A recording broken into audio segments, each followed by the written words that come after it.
Feeling acquisitive? I'm feeling acquisitive today, and it's a good thing to feel acquisitive because you've just acquired the latest episode of Audio Oomox, a Star Trek Deep Space Nine podcast with your host, Brian and Alex. Hi, guys. Welcome back to the show. Hello to you, Brian. How are you? I'm doing well, and this is kind of an unusual time frame, so we can go into the Tranya straight away. We're actually recording in the morning as opposed to in the evening, so my Tranya is some French roast coffee, double strong, yeah. And you? Early in the morning. Yeah, I've got some coffee, double strong, double sweet. And Jamaica blend? Yeah, I made a blend. Ha ha ha. Yeah. Yeah, so this will be interesting for listeners if the content's uninteresting, at least to trying to determine who's the morning person out of out of Brian and Alex. Having spent a few years in the military, I think you'll figure it out pretty quickly.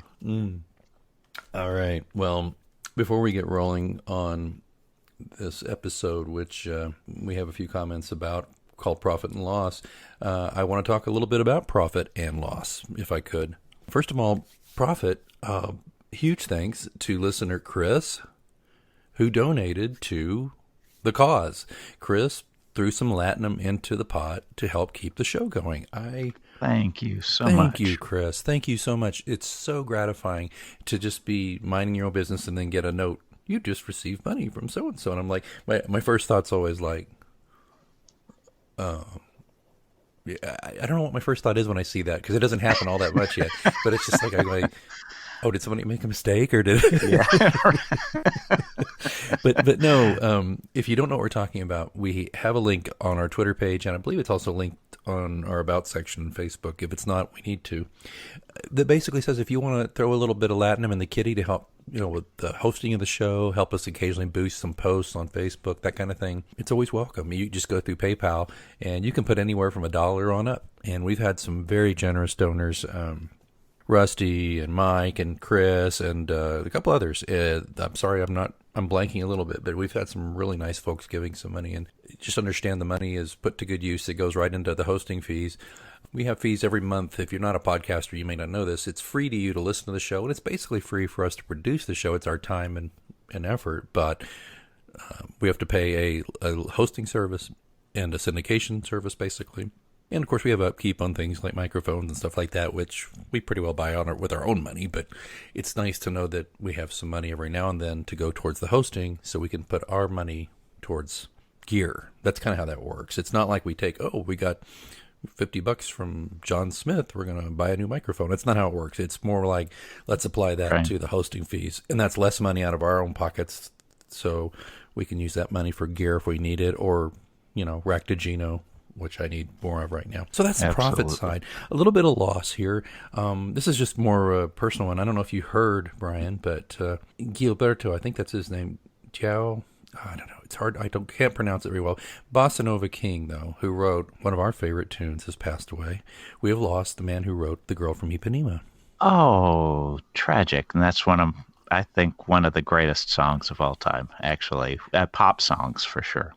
Yeah, we always kind of make fun of it, a little bit, because we don't make fun of it like it's bad. We make fun of it just because it's so ubiquitous. Right. Actually, it was Jobim who wrote The Girl from Ipanema, but the guy who kind of made it, the artist who made it, has passed away. I should be clear on that. Because, I thought I was right. I thought, it's Antonio Jobim who wrote it. But the guy who really made it happen was João Gilberto. And he was the master of the Bossa Nova, and he died at 88 yesterday. So just a bit of history. That was a song that anytime Alex and I were at a concert together and people were hollering out, asking for requests from the audience, we'd yell, "Girl from Ipanema, play Girl from Ipanema." And a couple of times they played it. We have had them play at least some of it. Yeah. And it's quite funny, and it got the crowd, it got the band chuckling for sure, and got the crowd involved. The last time I did that, actually, my wife and I went and saw Pete Yorn here in town a few months ago, and he did that. It was at a a little theater venue. It was very cozy. There was a few hundred folks there, and he was just saying, "What do you want to hear?" And people were yelling out different songs. And there's one guy behind me who would shut the F up about the same song. He kept doing it like for Freebird. Well, it wasn't that, but it was like the Yorn version of Freebird. But then finally somebody said, "Dude, we haven't heard you the first 10 times." And it was so great. And then I went, "Girl from Ipanema." I'm not sure Pete heard me, but some people around me did, and they kind of chuckled. So anyway, that's some profit and loss that we have there. And I wanted to say one last thing is that it's in the news right now, which we're recording on Sunday, July 7th.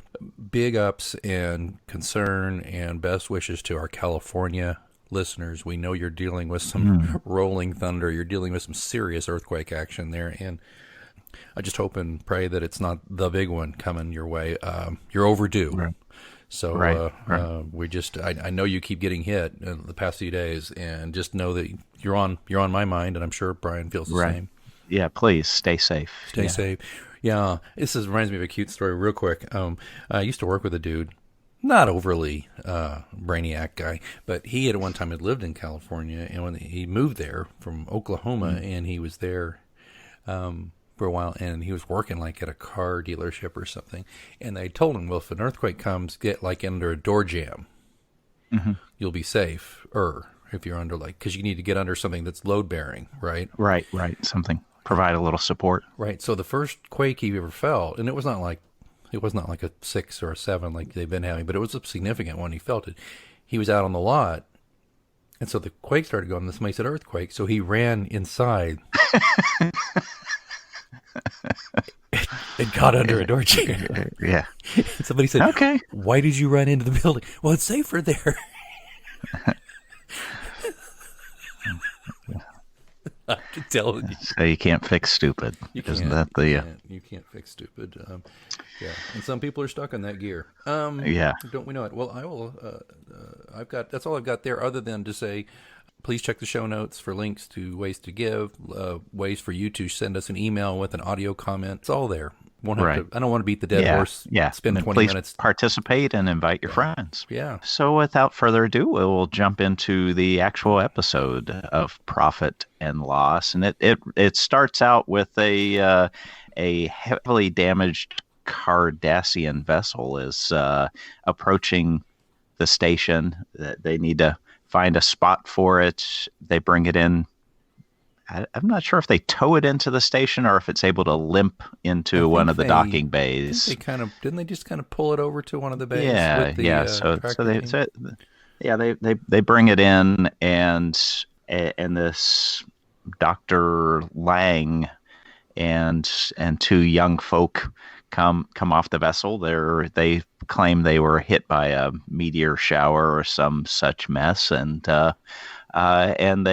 they board Deep Space Nine, and Miles says he will assess the damage. He seems as cordial as he can be to Cardassians. And you know, I'm glad you said that, because I was watching his face, and it's just a rictus. He's not even making any. He's not being overly pleasant at all. And I think when I watched it, to be honest with you, I didn't engage with. Oh wait, Miles is going through his own little personal, not flashback, but personal, I don't like these people, but it's my job. Right.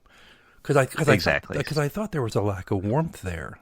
And then, now I get it. Thank you. Yeah, not much eye contact, just okay, I'll do my thing to get him off the station. He said, I'll have to look at it first, basically, right? He's like, I'm not promising you anything. Right. You know, I'm not going to bust my ass to do it. It's kind of what he sounded like he was saying. But. Exactly. And so we're now introduced to Dr. Lang and Raquelin and Hogue, which are, we will find are 3 dissidents, but they are being played by some interesting characters. First, Dr. Lang is played by Mary Crosby of Dallas fame, and she's done a few other more recent roles, but without tipping too much of the episode's plot line. So she went from shooting JR to shooting Quark. You went to the office that night with JR's gun.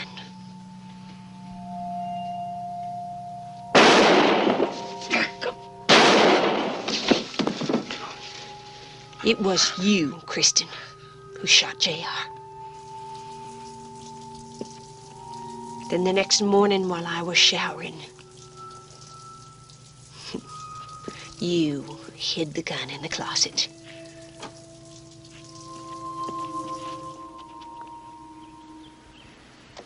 You think you've got it all figured out. Get me the police. I thought that was pretty apropos. Yeah, that was really And, great. You shot me. Yeah, that was funny. And then Raquelin is played by Heidi Swedberg, which she was. You may know her from Seinfeld as George Costanza's wife that dies of whatever glue poisoning from licking. So, yeah, and not to get into the weeds of her acting skills, but in this episode, she was, pretty monotone, pretty mono. There wasn't a lot going on there with her. It's interesting this came up because just yesterday I was reading a new article about her. She quit acting. Mm-hmm. Okay. She was on Seinfeld, and there's an article in Esquire. I'll try to remember to put the link in the show notes where she was actually universally hated by the rest of the cast. Really? Yeah, very unkind things were said about her by Jason Alexander, and there's also something said by even Julia Louis-Dreyfus, who I adore, but she was kind of like wanted that character killed off because they didn't like working with the actress. They just felt like she didn't click. Mm-hmm. And I'm not I like Seinfeld, but I don't think it's the genius thing a lot of people do, and I'm not trying to be contrarian. I just don't. I think it's amusing, but I don't think it holds up real well now, frankly, but it's a show from the 90s, so what do you expect? Okay. Point being, I think her character, though, was supposed to be a foil. I thought she was supposed to be a straight man. I thought she was supposed to be like somebody that the characters would despise. And I think she did that admirably. But I can also see from your point talking about DS9, she's stylized enough as an actress that it can be strange because I'll tell you this real quick. I did notice throughout the performance, she had the character at least she played had a tendency to look down all the time. Mm-hmm. Even when she walked, she was looking like down. Did you notice that? And I did. I didn't know. Is that a choice that she made, or is that just how the actress went with it? Or yeah, I don't know. For me, I found it distracting. Yeah, it was. It was like she was trying to be too serious or alter her voice so no one would recognize it was her. Or maybe she had it in her head like, I'm playing an alien. I've got to be a little more different. I don't know. Right. But, I don't know. Choices are made. I'll just say one last thing about Seinfeld, though. I think one thing people forget about Seinfeld is those characters, George and Elaine and Kramer, and all, they're not supposed to be likable. Right. I think people miss that a lot. That's why the whole finale was they went on trial, is because they're really pretty despicable people. Right. And very selfish. They're selfish. Part. Yeah, they're not evil, but they're selfish and self-absorbed. And I don't think a lot of people get that. And so it's funny when I remember back in the day, people like ape a lot of things they said and be like, yeah, that's the way you're supposed to be. And I'm just like, you're missing the point here. Yeah, it's they're taking New York to the extreme. Right. And it's like the same people who like lionize The Sopranos. It's like, okay, it's a good show, but let's don't lionize these mobsters and murderers. Okay, let's don't, I mean like on a individual fan basis, let's just remember who it's like the same people they did that with The Godfather too. It's just like, oh, I want to be like, Corleone and all that. But it's like, just and I love Dexter as a series. That doesn't mean I want to become a sociopath that goes and kills bad guys. Are you sure about that?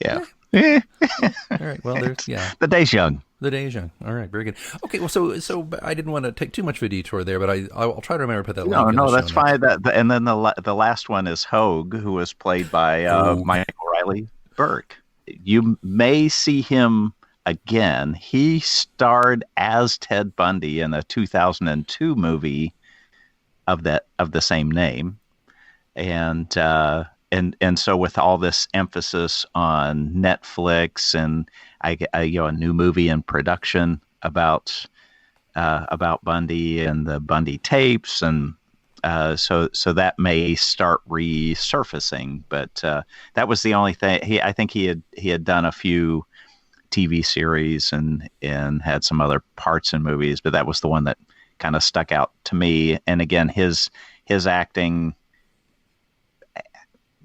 seemed a little. I don't know how to.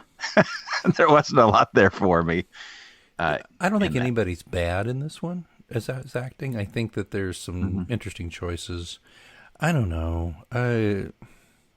They were, but it's okay. Let's defend them a little more. Isn't it nice to not see Cardassians being kind of mustache twirling villains? And true. Yeah, they're dissidents. They were,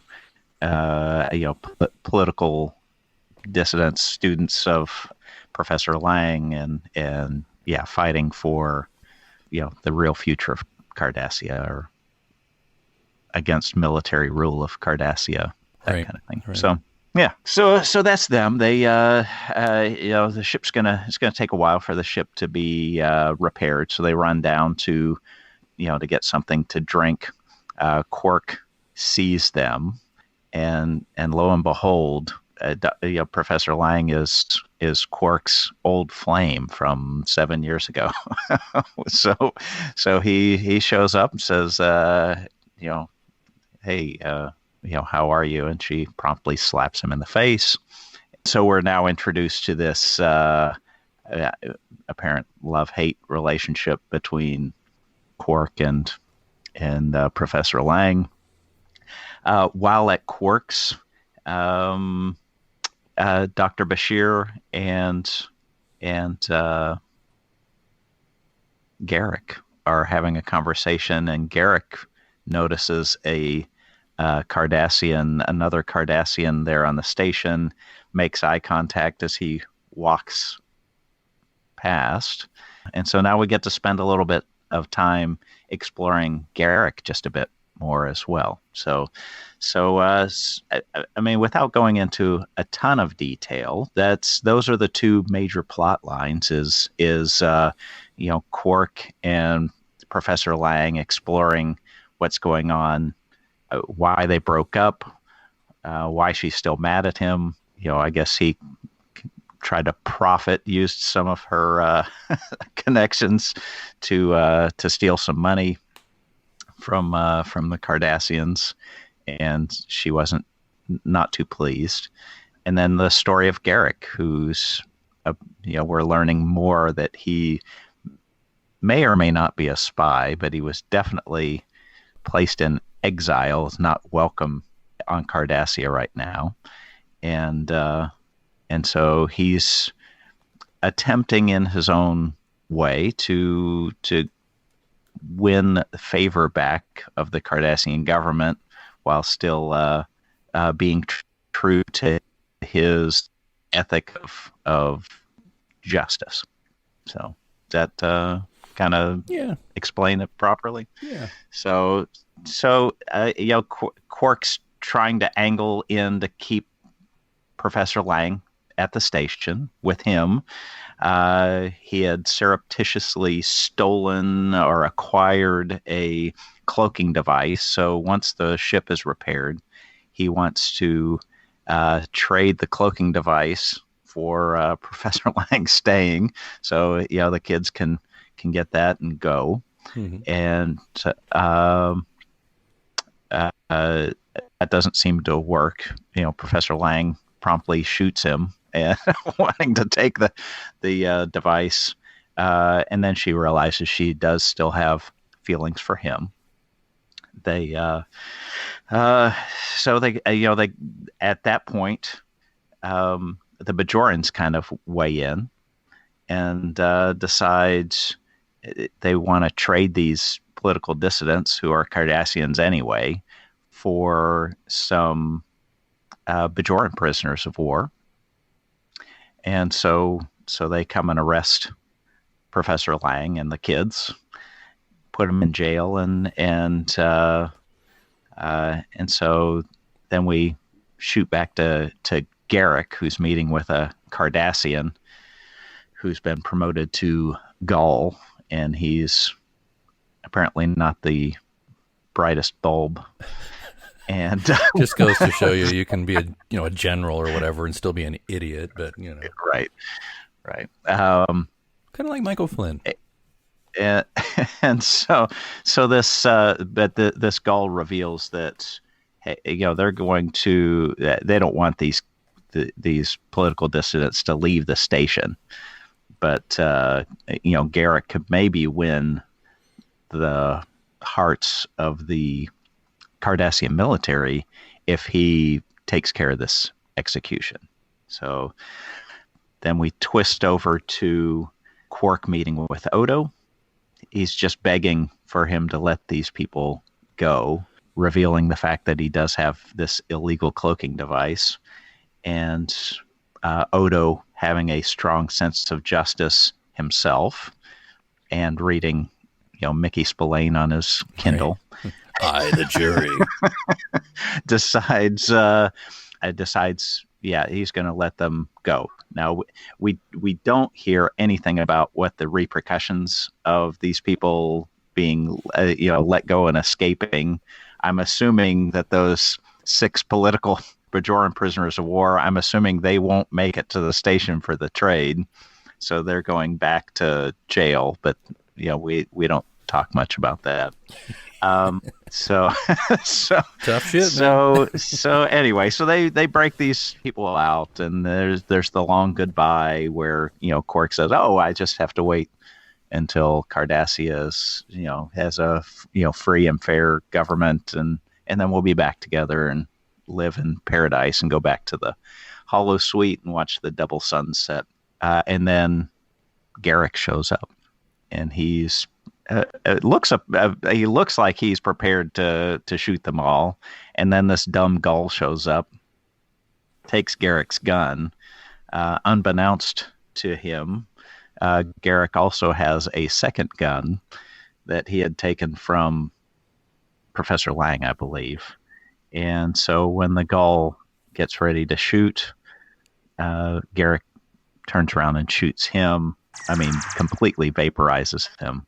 And let me go down just a brief rabbit trail. I thought there were lots of sensors on these most of these ships that would, anytime a phaser goes off, you would think there would be like warning signs go, and a big security crew would show up because they have sensors that are specifically looking for that. I think you're totally right. Those apparently were malfunctioning, or no, I think I know what happened there. Miles turned it off. No, I think Garak created some kind of field in that area because he knew he was going to burn somebody down. But they could have, Garak could have said something like, "And don't think that's going to bring in the cavalry after, or whatever." He could have, a line that would have been helpful. But it didn't happen in the at Professor Lang's hotel room. Oh, either. That's true. That's true too. Now maybe see now here this is how you go back and you're just like, let's try and make this fit. Let's do a writer's plot rescue here. Maybe if it's on anything less than kill, it doesn't show up. Okay, but that's pretty weird. So you could just walk around the ship stunning people, and you could just like, I do that everywhere I go. Well, that's what I hear. Just stunning people wherever you go. But no, but it's a good point. There's some plot holes you could drive a truck through on this one. Okay, so Garak shoots the Gull. I can't remember his name. But Gull, and just vaporize him. Completely disappears. So, and then they say their goodbyes. They hop on the ship and they disappear. There's a interesting conversation there at the end between Quark and Garak about love, and Garak loves Cardassia, and so he does some things that people may not understand. That's the thing about love. No one really understands it, do they? Yeah, Skull Terrain, by the way. Okay. Yeah. He's Gull Subterran. Yeah, you got that right. Yeah. So that's, that's basically, that's the episode. There were, you're groaning a bit. So for me, I thought there was some interesting character development of Garak, just his, learning a little bit more about his history. I really loved at his tailor shop, the conversation between him and Quark, and how there was so much subtext and metaphor about comparing the political discourse on Cardassia with fashion trends. And I thought that just the writing there, the dialogue was very well constructed, and so I found that to be particularly interesting. The whole Taylor allegory, and then the love story between Quark and Professor Lang, that I didn't buy so much. But they're going for kind of a Casablanca thing, I think. He's looking at you, kid. But it just doesn't. Yeah, it's forced, I thought. Right. And the fall in love after she shot him thing. It's like, that I huge groaner. That made me groan. Yeah. No, it's just like, really? No. I thought you're right. I think there's some great bits in here. But the plot holes were very distracting for me. And you just heard me spinning some ways to get out of it on certain things, right? But there's other things, though. Okay, so I guess because Odo has been reading I, the jury, he thinks he's the judge and jury now, because he just is like, all right, I'll just break a treaty, basically, and a deal, and there'll be no consequences. You go ahead and go about your business. It's like, what? It's like Odo is all about the law unless he's not about the law. Right. And this seemed pretty arbitrary to me. Correct. Yeah. And there's no explanation whatsoever about what the consequences were. I mean, does Cisco get in trouble for it? Does Odo get in trouble for it? Odo represents the Bajoran government, right? As a security officer, he's wearing a Bajoran comm badge. So, I mean, and then what happens to the POWs? And there's also probably a pretty angry Cardassian ship sitting out there, missing its captain, its Gull. Right. And it's like, okay, well, whatever. We'll leave now. Yeah, sorry. Definitely. Sorry for the confusion. Yeah, he had it coming. And I thought, did you think that Garak was a little strange? Did you think that Andy Robinson played him a little differently this episode than he did in others? I found him a little distracting. No? Yeah. Well, I mean, I think I was so looking forward to an episode where we spent a little bit more time with Garak. And so I think I looked at maybe some of the peculiar parts and focused on the good ones, because there were some great conversations there, some great dialogue. And, there was an interesting lead in the conversation with Dr. Bashir at the Replimat. There was the great one in the tailor shop, and a decent line there at the end where he's just talking about his love for Cardassia. So maybe there were some awkward moments, and the whole thing. I was he prepared to kill them if it got him out of exile? It's like he was torn. Maybe I was trying to understand what his motivation was. Yeah. Was he prepared to kill them? And then he wasn't prepared to kill them. Was he prepared? Garak is prepared to do whatever's best for Garak on a split second basis. I mean, I think the reason he was so excited is because he saw an opportunity. Because what he's always trying to do, particularly early on, is get back in the good graces and quit being exiled as a Tinker Tailor soldier spy here on Deep Space Nine. So I think that's what he saw.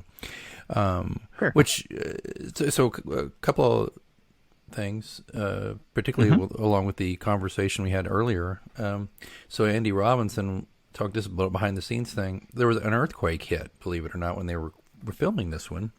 So Andy says, well, we were in the earthquake hit in January. It was 4:30 a.m. in Los Angeles, and I was already in the makeup chair along with Armin Shimmerman, that's Quark, and a couple other actors. It was pretty bizarre. This earthquake hits, and all the power goes out, and all these aliens in various stages of makeup are milling about in the darkness. People like Armin and Ed Wiley, he played the Gull, couldn't get through on the phone to their family, so they just jumped into their cars, Armin in his Quark makeup and Ed with his Cardassian makeup on, and drove through the pre-dawn streets of Los Angeles. I can only imagine what the other motorists saw. I think that would be more bracing than a cup of coffee. Thought that was pretty good. I could see that happening.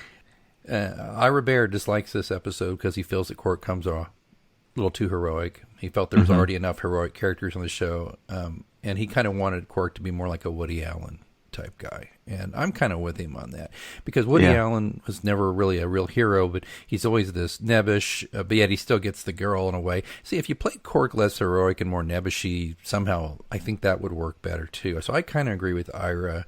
I think there's, throughout the series, there'll be moments where Quark, I'm not saying Quark can't be heroic, but trying to, I don't know, it to me it's a leap to make him like always like this brave dude, but it can't be his primary motivation. It may be a secondary, or it may be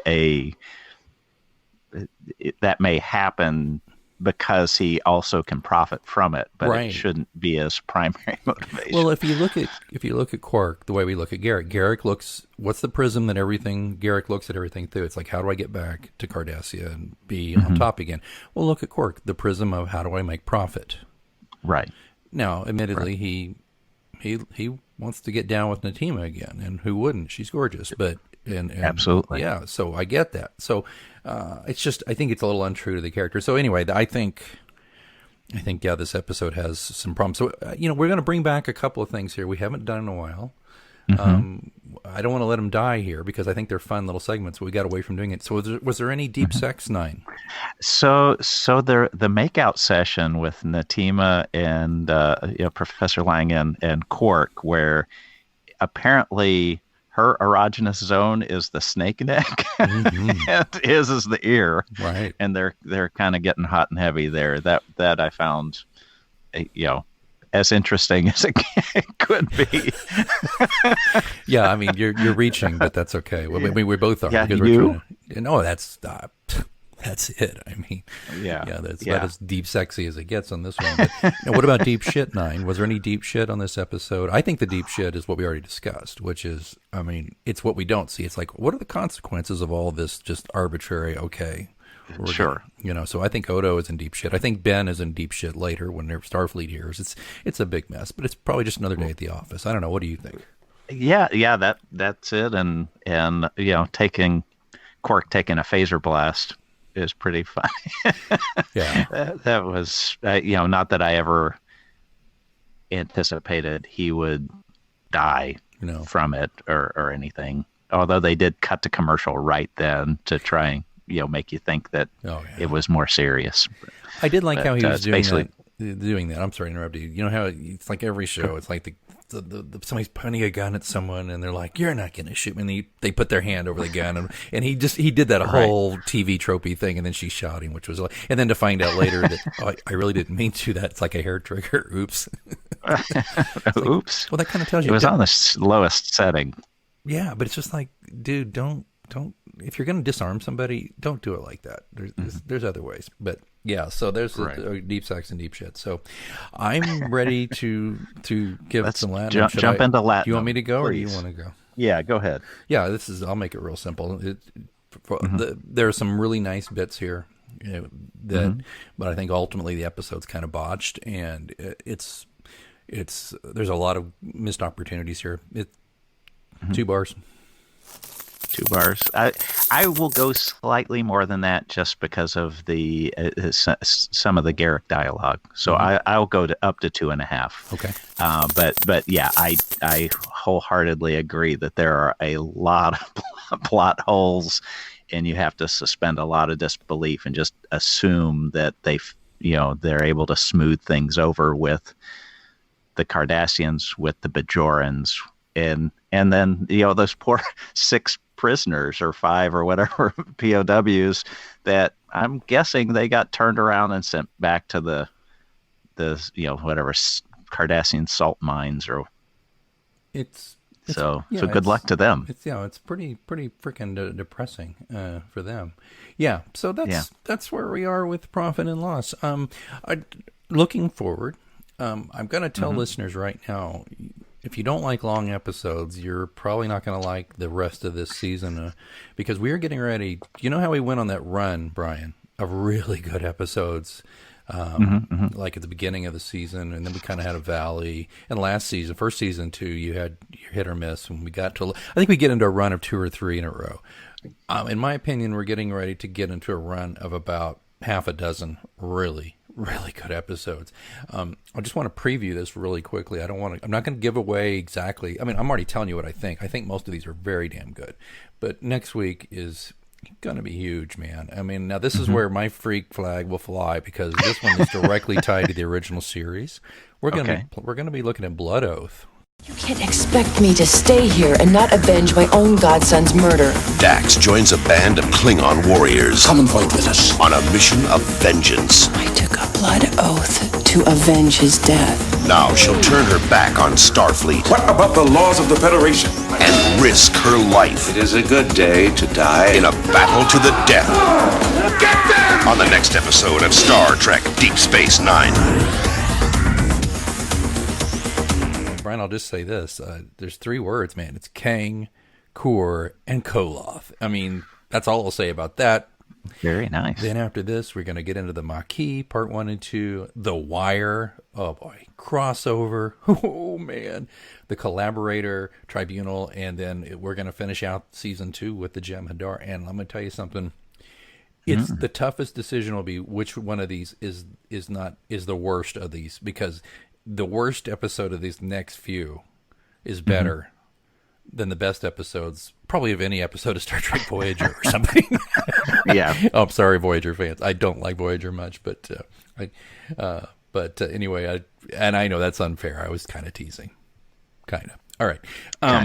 Yeah, and it's definitely better in Discovery. Okay, but here we go. So we're going to be getting ready to go on a run here, man. So I'm excited. And what I'm really excited to do is to talk about with you, Brian, because I know for a fact you're sitting there going, most of these don't ring a bell yet, and correct, yeah. So these are, I think I've seen maybe the Jem'Hadar one, but so that's gonna, I'm assuming, start getting us into Dominion discussions and fun stuff like that. But anyway, yeah, I greatly look forward to these. So some of these are going to be new to me, first viewing.